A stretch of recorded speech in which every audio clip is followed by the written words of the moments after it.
سلام أعزائي طلاب وطالبات الثانوية العامة، أهلا وسهلا بكم. هذا عبد الخالق الجيفي ودرس جديد من منهجكم English Course for Yemen 6. Science Reader, page 69.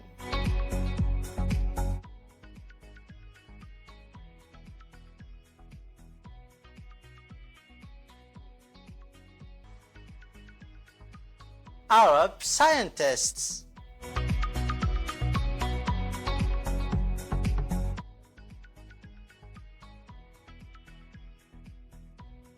Most people have heard of such scientists as Newton, Jenner, Einstein, and Fleming.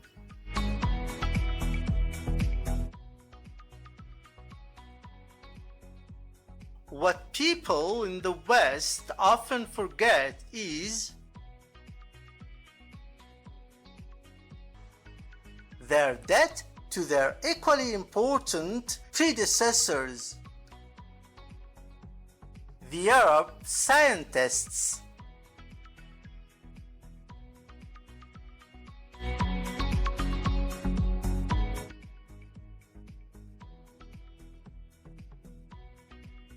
Isaac Newton said, "If I have seen further,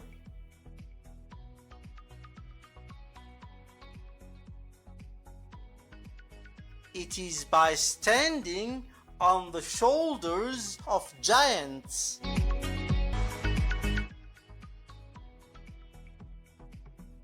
He could have been talking about Ibn Sina, الخوارزمي, ابن النفيس, ابن الهيثم, or جابر ابن حيان.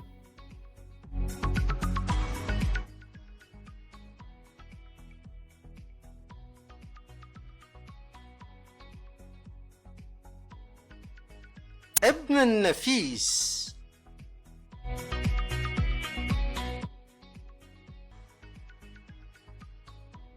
Ibn al-Nafis was a physician famous for discovering the blood's circulation system.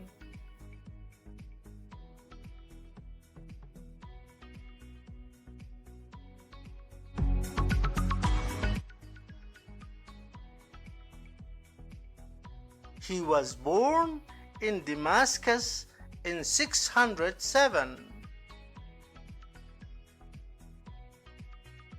and educated at the Medical College, Damascus.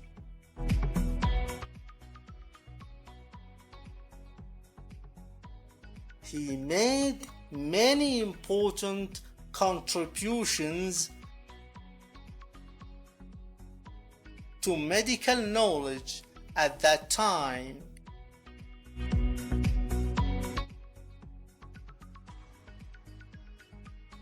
For example, he was the first person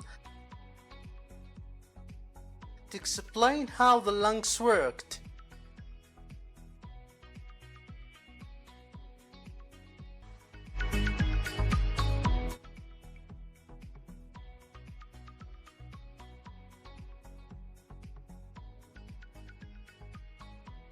الخوارزمي.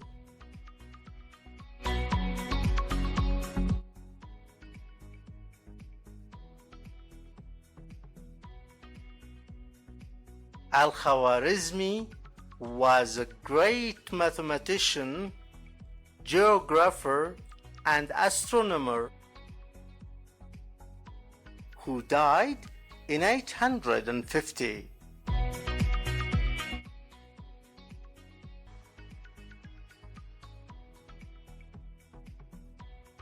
He invented the zero, negative numbers, the decimal system, and algebra.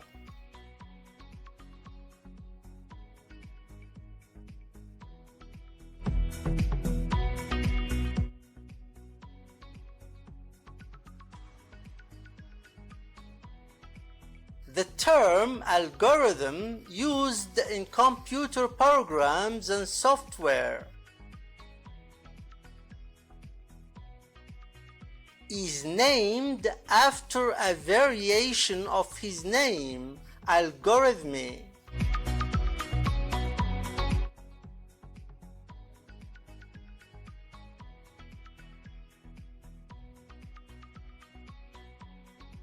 جابر ابن حيان.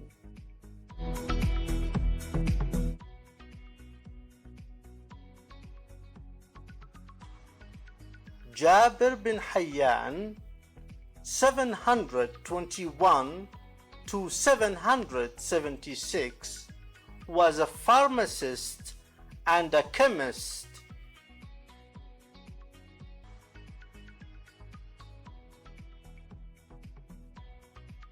He is known as the father of molecular chemistry.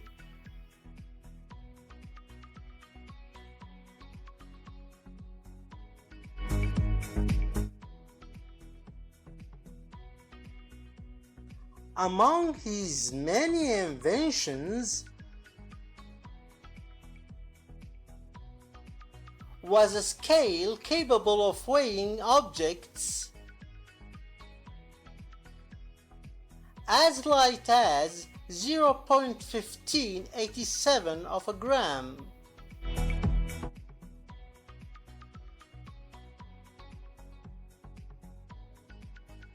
He also developed anti-rust coatings and fluorescent ink.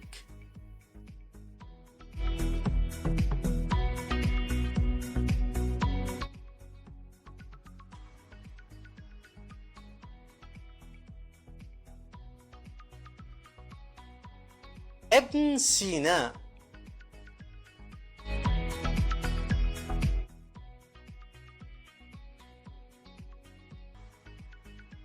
Ibn Sina was born in 980 near Bukhara in what today is Iran.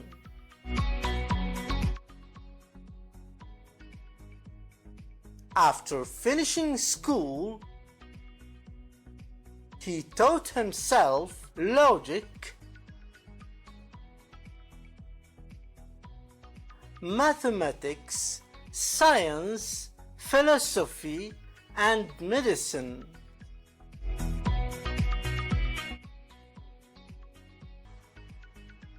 He moved to Isfahan in 1022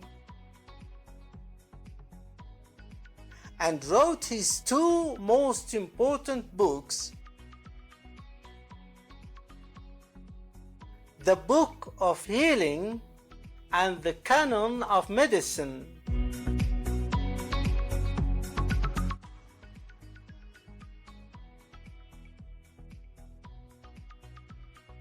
These books were standard sources of medical knowledge for many centuries.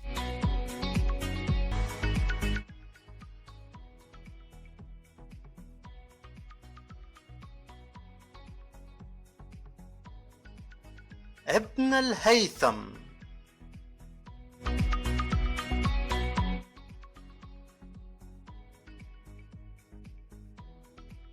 Perhaps the most famous of all the Arab scientists was Ibn al-Haytham, died 1039.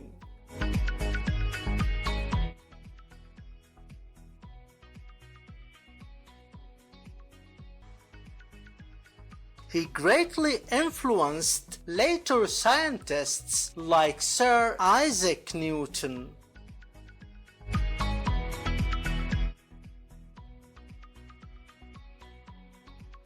Before al-Haytham, people believed that vision was the result of a beam of light being emitted from the eyes.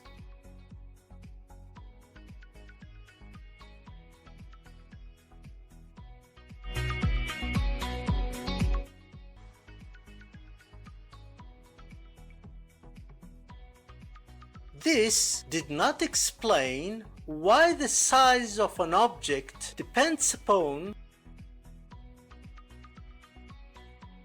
its distance from the person looking at it.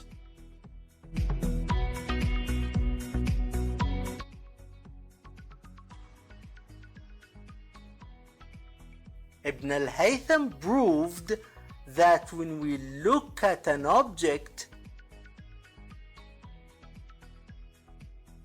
the image occurs in the brain, not in the eyes.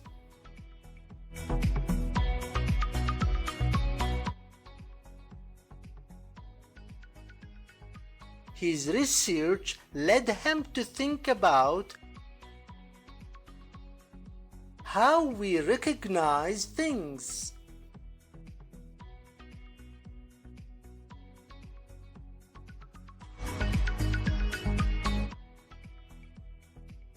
Al-Haytham showed that the brain is able to compare the new image with those stored in its memory.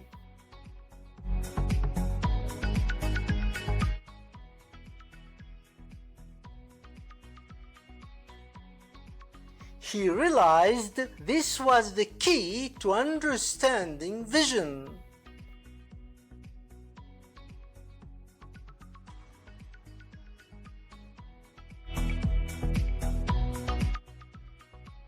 The exercise of this lesson will be done in the following video.